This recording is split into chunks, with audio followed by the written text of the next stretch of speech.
The referee calls the competitors onto the mat for this here. This is the black belt. Featherweight final, both in blue gis with the green and yellow belt. On the left, Marcio Andre from Rio de Janeiro, based in the Middle East now, up against Paulo Miyao, fighting out of Sao Paulo, Brazil.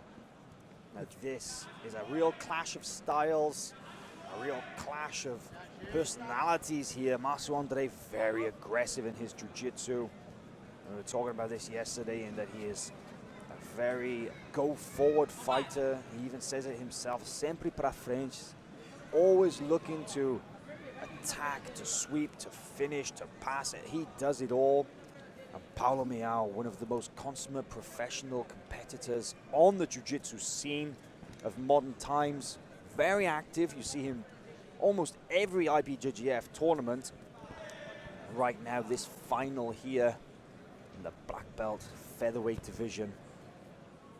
Marcio Andre working from bottom. Yeah, working very well. I think that was good game planning. Pulling out straight away, not letting Miyao go to his go-to guard. I know a lot of berimbolos. It's very, very hard to pass. I think his guard has never been passed at this division, his weight division. Has been passed in the absolute, but never at his weight division. So good game planning by Marcio Andre. Paulo Miyao, we talked about this. He is known, him and his brother, his twin brother, João Miyao, known for their pioneering use of the berimbolo. They fought their way through the ranks from blue to black belt.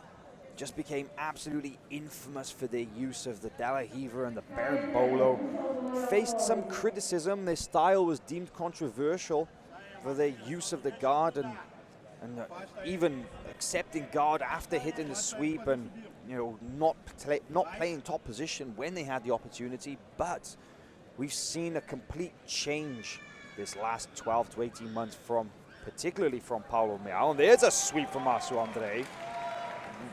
Lapel guard sweep, but however, Paulo dangerously now looking for the back.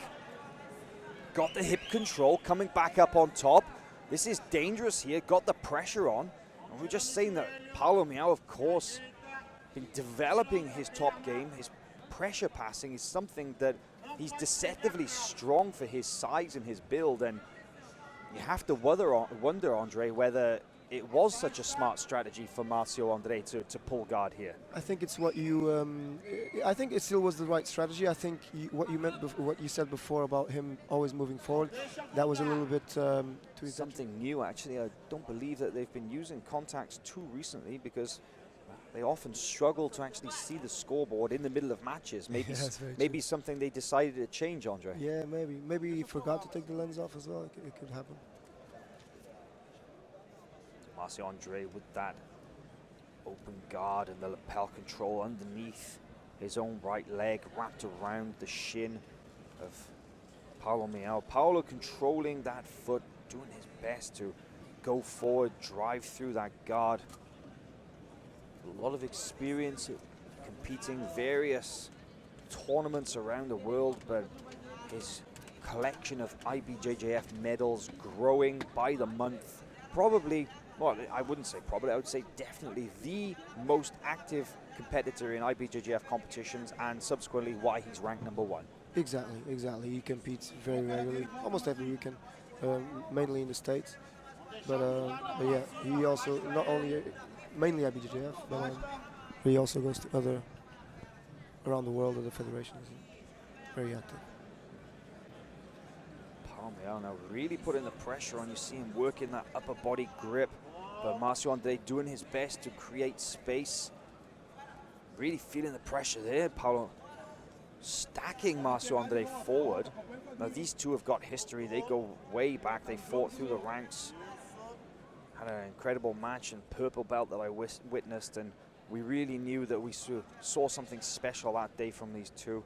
And of course, now we see them again here, competing in the European Championships in Lisbon, Portugal. I think it was very obvious from early on in both these grapplers' careers just how much potential they had. Yeah, exactly. This is going to be one of those rivalries, maybe a historic rivalry in the featherweight maybe like Covingha has been with Rafa, or Covingha was with Frazato. I think we got another rivalry here. It's interesting that it's the first time that they meet at black belt, but they've met a lot of times in the lower belt. So this is definitely one for the first one in the books. Well, we were expecting to see Gianni Grippo here this weekend compete in the featherweight division, but he was injured. Of course, Marcio Andre won gold here last year at the European Championships in Portugal, beating Gianni Grippo in the finals. But now as they go into 50-50 leg entanglement position, Paulo Miyao coming up, but still 0-0 on the board with one advantage. Marcio Andre over halfway gone in this match. And something of a considered pace from Marcio Andre. We saw him in action in the absolute division yesterday, going up against a series of very large opponents, 2 heavyweights and a super heavyweight. And if anything, he's taken this match much more slowly than he did against competitors who outweighed him by 20 to 30 kilos. Very true, but I think he needs to be very careful here. Paulo Miyao is a stud. You know, he can catch guys from all angles, particularly with his back takes. So Andre needs to be careful in his approach, be tactical. Yeah, that's his game plan. That's what he needs to do. That's what he should aim for. Let's see who pulls first, really. Indeed. Calling for a takedown, however, no points awarded, not even a reaction from the center referee. Corner judges shaking their heads, no points for that. There, Paulo Miyao working that open guard that he's so famous for. Good hip control there. Looking to elevate from the De La Riva, but great base by Marcio Andre. His balance from this position, Andre, so good. Yeah, it's insane. I mean, the guy is so talented, physically gifted. I mean, Paulo is all over the place. You know, he's got good lapel grip there. Really trying to unbalance him. Got that lapel grip and now inverting. This is a sweep we've seen Paulo use quite a lot the last couple of months. It's the exact same sweep that Marcio Andre hit earlier in the match, but now doesn't complete it into an interesting entanglement here.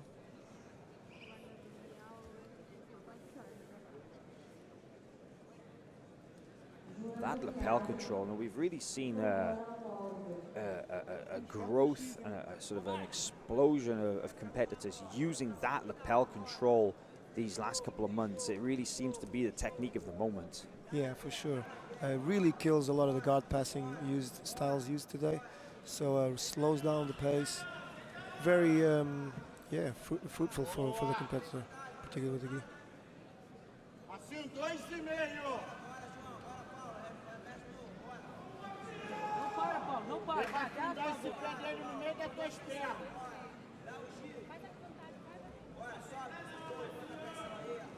Dá outro giro e fica por cima.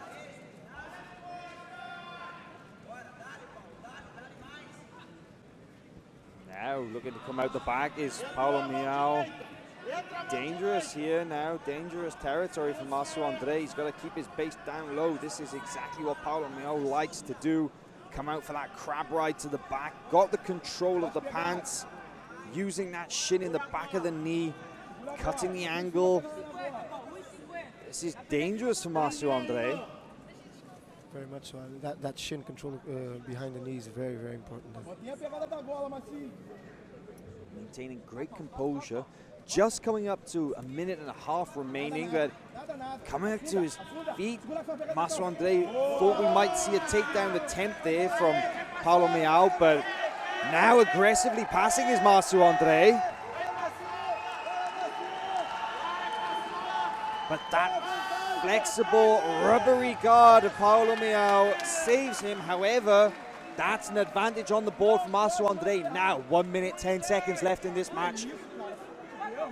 Both the caller judges call that advantage back. Now only one advantage on the board. Marcio Andre, one advantage, 0 points. Well, there was an advantage for that close guard pass. However, both the corner judges disagreed, and so our center referee, Rodrigo Tocci, took it back. But is this omoplata attempt here from Paulo Miyao? Got the legs triangled here, arm trapped in the hip, looking to come out to the back. This is dangerous. And then looks calm, but yeah, this is a dangerous attack. He might Less than 30 seconds left. might get an advantage for that as well. There now, forcing Marcio Andre forward, head to the mat. Again, coming up now for the omoplata. This is dangerous, but Marcio Andre rips the arm out, spins. That's an advantage. One advantage apiece now, 14 seconds left as they restarted in the center of the mat. Now this is crucial. Clock's restarted, counting down. 10 seconds left in this match now, one advantage apiece. Here the teams on both sides imploring their fighters to go, but that is it, time is called. Dead even, we will go to the officials for a decision. Marcio Andre confused as to why he didn't have an advantage for that guard pass. Obviously saw it awarded, didn't see it taken back. But currently, one advantage apiece. This is going to go down to a decision, and it is...